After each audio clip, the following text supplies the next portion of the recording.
जैसे इंस्टीट्यूशन का misuse Modi government किस तरह कर रही है, ये हो गई पहली बात। दूसरी बात, one party system, Modi government की चाल और एजेंडा है कि इस मुल्क में वन पार्टी सिस्टम होगा, यानी अगर कोई अपोजिशन मुंह खोलता है या कोई अपोजिशन की तरह मोदी गवर्नमेंट के खिलाफ खड़ा होता है तो उसको खामोश कर दिया जाएगा, सप्रेस कर दिया जाएगा।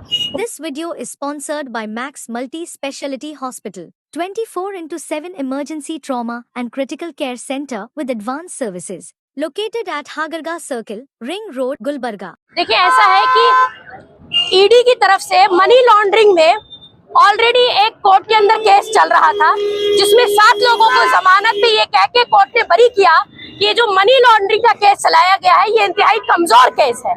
इस केस में कोई सबूत नहीं मिले हैं और ना ही कोई ऐसे विटनेस प्रोवाइड हुए हैं कि जिसकी बेसिस पर हमारे लीडर्स को कल्प्रिट कहा जाए। तो चूंकि ये केस ऑलरेडी कमजोर कह दिया गया कोर्ट की तरफ से, और हमारे जो नेशनल लीडर हैं एमके फैजी साहब, वो कोर्ट के साथ पूरा कोऑपरेशन कर रहे थे और वो अपने डॉक्यूमेंट्स को लेकर कोर्ट में ही जा रहे थे कि उनको बीच में से ईडी ने गिरफ्तार कर लिया। ये बताने का मकसद है कि आपको ये समझ में आ जाएगा कि ईडी जैसे इंस्टीट्यूशन का मिसयूज मोदी गवर्नमेंट किस तरह कर रही है, ये हो गई पहली बात। दूसरी बात, one party system, Modi government की चाल और एजेंडा है कि इस मुल्क में वन पार्टी सिस्टम होगा, यानी अगर कोई अपोजिशन मुंह खोलता है या कोई अपोजिशन की तरह मोदी गवर्नमेंट के खिलाफ खड़ा होता है तो उसको खामोश कर दिया जाएगा, सप्रेस कर दिया जाएगा।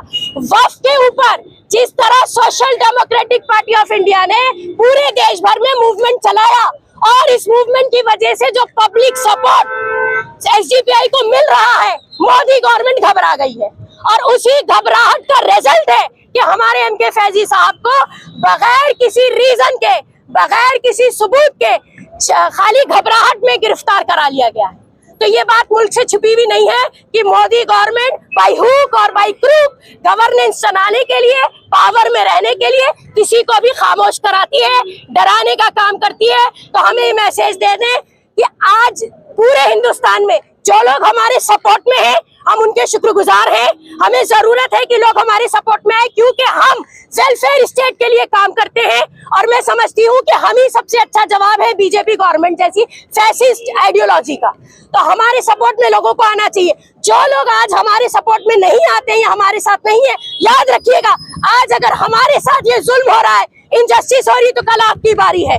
वो कोई इंस्टीट्यूशन हो सकता है और कोई इंडिविजुअल हो सकता है। इसलिए आज जरूरत है कि पूरा मुल्क आज एक जगह एकजुट, एक प्लेटफॉर्म पर यूनाइट होकर इस फैसिस्ट गवर्नमेंट को जवाब दे।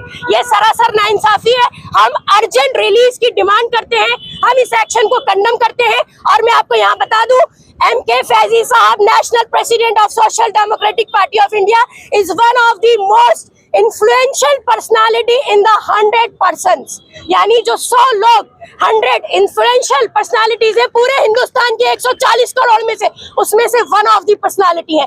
He is completely and extremely humble person. आज तक उनके खिलाफ कोई मामूली सा भी केस किसी क्राइम या करप्शन का कोई दर्ज नहीं हुआ है, ना कोई ऐसा केस उनके खिलाफ पाया गया है। पुलिस में वो बिल्कुल क्लियर है, इलेक्शन कमीशन ने उनको क्लियरेंस दिया हुआ है। उसके बावजूद ईडी का मिसयूज है सिर्फ हमको खामोश करने के लिए, क्योंकि वक्फ बिल के ऊपर जिस तरीके से हम लड़ रहे हैं, इसमें हमारी जुबानों को खामोश करने के लिए डराने का एक तरीका है। मैडम, सिर्फ एसडीपीआई वक्फ बोर्ड के ऊपर, वक्फ बिल के ऊपर बात करते नजर आई है। वही देखा जा रहा है कांग्रेस जो अपने आप को सेक्युलर कहती है, मगर उस पर कोई बात नहीं कर रही है। कर्नाटका हो या थ्रू आउट इंडिया हो, कहीं पर से कांग्रेस की वक्फ बिल के ऊपर कोई बात नहीं है। तो एक बात बताइए, सबसे पहले तो मैं ये कहना चाहूंगी कि ये मुद्दा जो है सबसे पहले मुसलमानों से जुड़ा हुआ है। तो 65 साल कांग्रेस ने प्रूफ किया कि वो कितनी मुसलमानों की है। अब इस डिटेल में जाने की जरूरत नहीं, अब तो दूध का दूध पानी का पानी हो चुका है कि कांग्रेस ने 65 साल सिर्फ सेक्युलर होने का ढोंग किया है, वो कभी सेक्युलर रही नहीं, एक चीज। दूसरी बात कि चूंकि वो एक कमजोर अपोजिशन है, आज कहने को एसडीपीआई भले ही पावर में ना हो, लेकिन हम मोदी गवर्नमेंट की जितनी भी इल पॉलिसीज है, एविल पॉलिसीज है, anti national, anti democratic, anti fundamental, anti constitutional, anti law, जितनी पॉलिसीज ये पॉलिटिक्स करके लेकर आते हैं, हम सबके खिलाफ आवाज उठाते हैं। आप देखेंगे दलित, क्रिश्चियंस, या फिर जनता बजट हो, या फिर शेड्यूल कास्ट का मामला हो, रिजर्वेशन का मामला हो, बुलडोजर की पॉलिटिक्स हो, लिंचिंग हो, लोगों को यूं ही उठा के डिसेंड करना, या फिर ये ग्रज निकालना, पॉलिटिकल ग्रजेस निकालना, इन सब के खिलाफ हम बात करते हैं। अगर आज कांग्रेस नहीं बोल रही है तो ये सवाल कांग्रेस से होना चाहिए, हमसे नहीं, कि शर्म की बात उनके लिए है।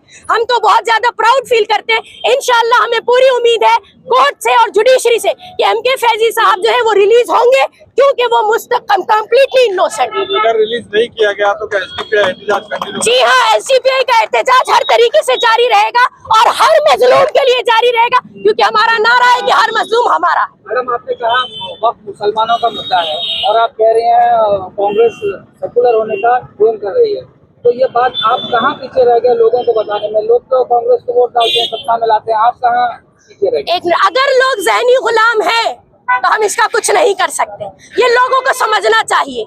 कांग्रेस सिर्फ यही नहीं है कि मुसलमानों का मुद्दा इसलिए नहीं बोल रही, कांग्रेस और बहुत सारे देश के ऐसे मुद्दे हैं जिस पर खामोश नजर आती है। तो ये सवाल मैं पूछना चाहती हूँ कि आप लोग कांग्रेस से क्यों नहीं पूछते?